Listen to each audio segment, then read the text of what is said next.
Crisis of Constitutional Order, Part B, Chapter 6.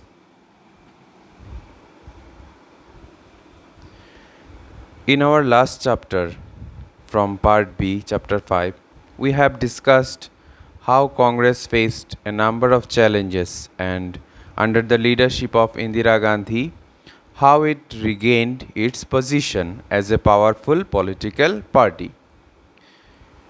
We have also discussed how Congress did very well in midterm elections held in 1971, but even after electoral success, Congress was not as strong as it was earlier. Internal conflicts led to the division of the party. Indira Gandhi's authoritarian leadership in the decade of 1970s led to the declaration of national emergency due to internal disturbance. For the first time in 1975, under the Article 352 of the Constitution of India, the period of emergency is regarded as a black period in Indian history. The opposition leaders were arrested and put in jail.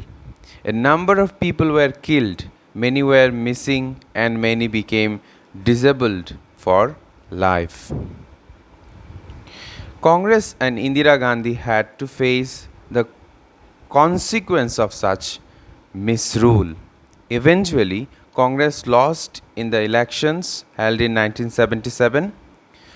Government was formed by Janata Party under the leadership of Morarji Desai. Here in chapter 6, we will discuss the important period of Indian politics. Starting from the conflicts between judiciary and executive.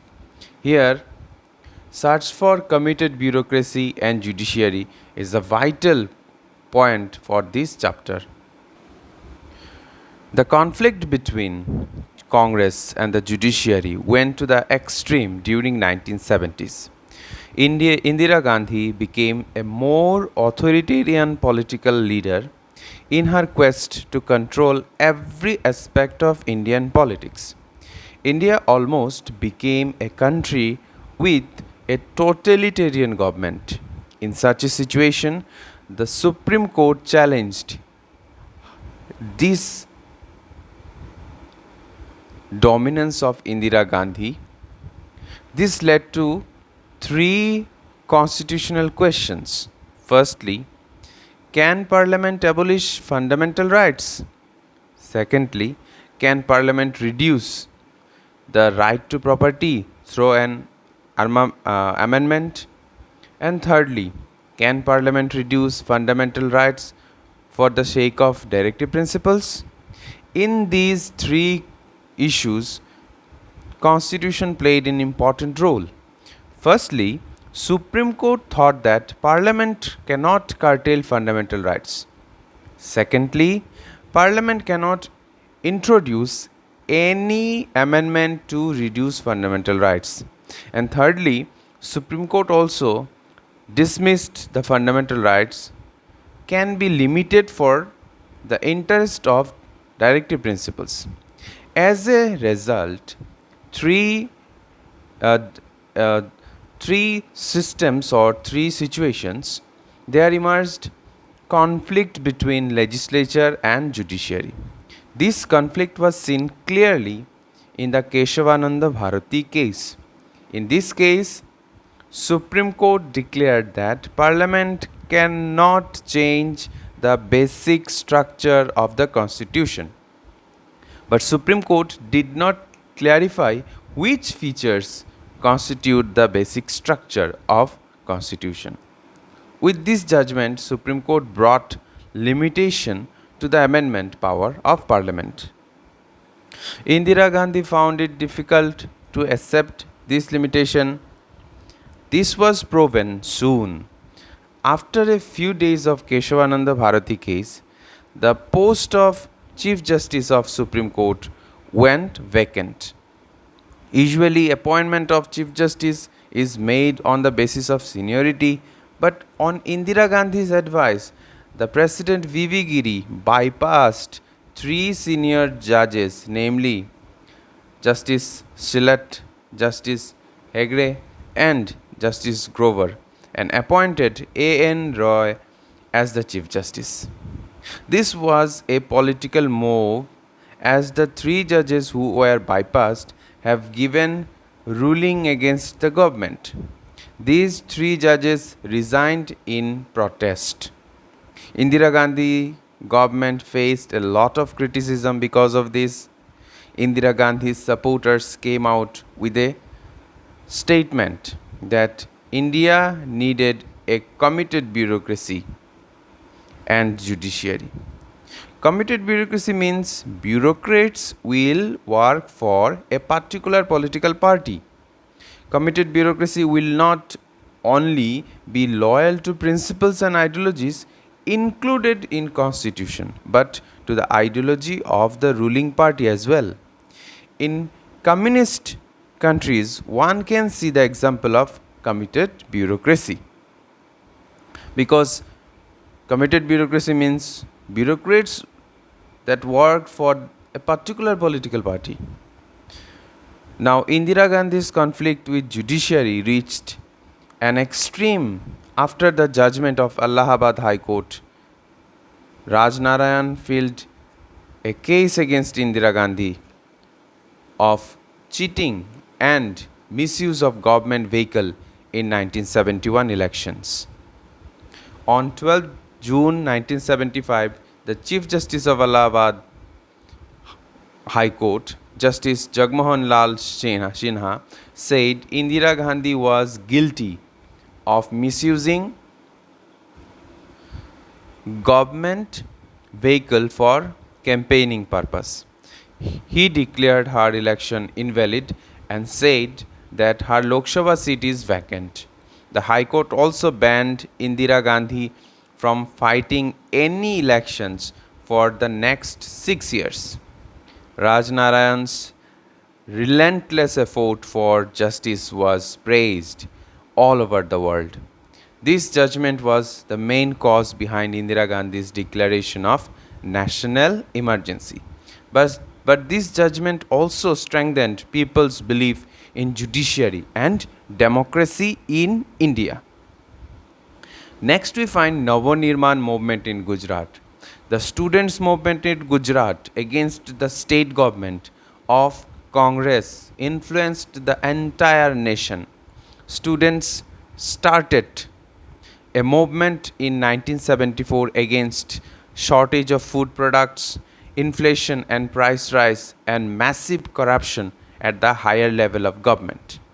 The Navanirman movement began with the agitation against hostel fee hike by 20% in the LD College of Engineering. Others supported this movement and demanded resignation of Chinmay Bhai Patel led Congress government. Due to this movement, President's rule was put on Gujarat. The opposition parties demanded election to the state assembly. Morarji Desai, who was the then leader of Congress organization or Congress O, extended support to the opposition's demand. At the end, Congress was forced to declare assembly elections in Gujarat. In this election held in June 1975, Congress faced defeat. Bihar movement in the next. The student community of Bihar also came forward to protest against rising prices, food scarcity, unemployment problem, corruption in government, etc. Simultaneously with the Navanirman movement, this Bihar movement was led by popular Gandhian freedom fighter and socialist leader Loknayak Jayaprakash Narayan. An eminent leader of the Quit India movement, Narayan declined invitation to join Nehru's cabinet. He was the General Secretary of Congress Socialist Party and Socialist Party. In 1955, he retired from active politics.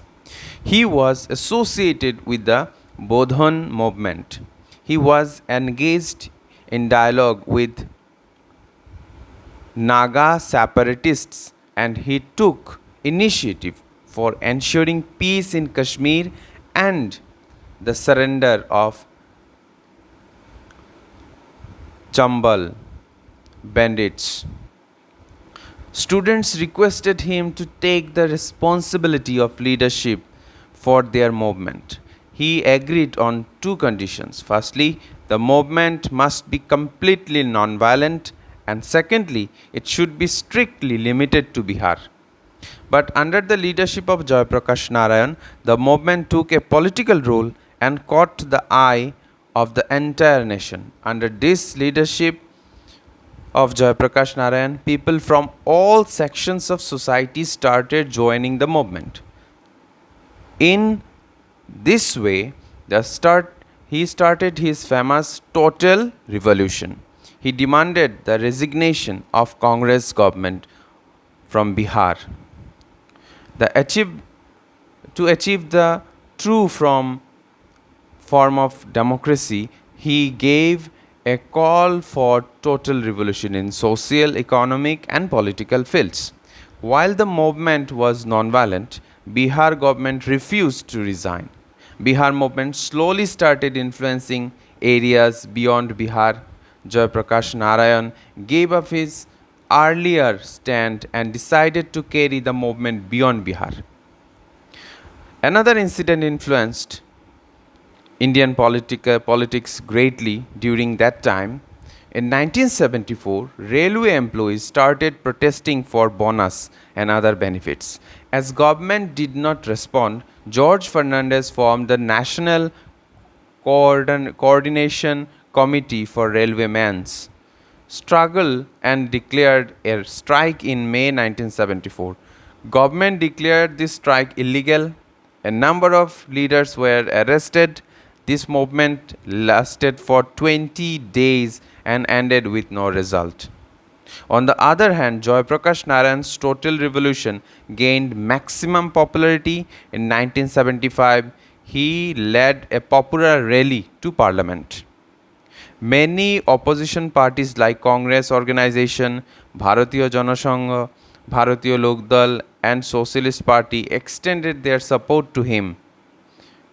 Finally, these parties portrayed Jayaprakash Narayan as an alternative to Indira Gandhi.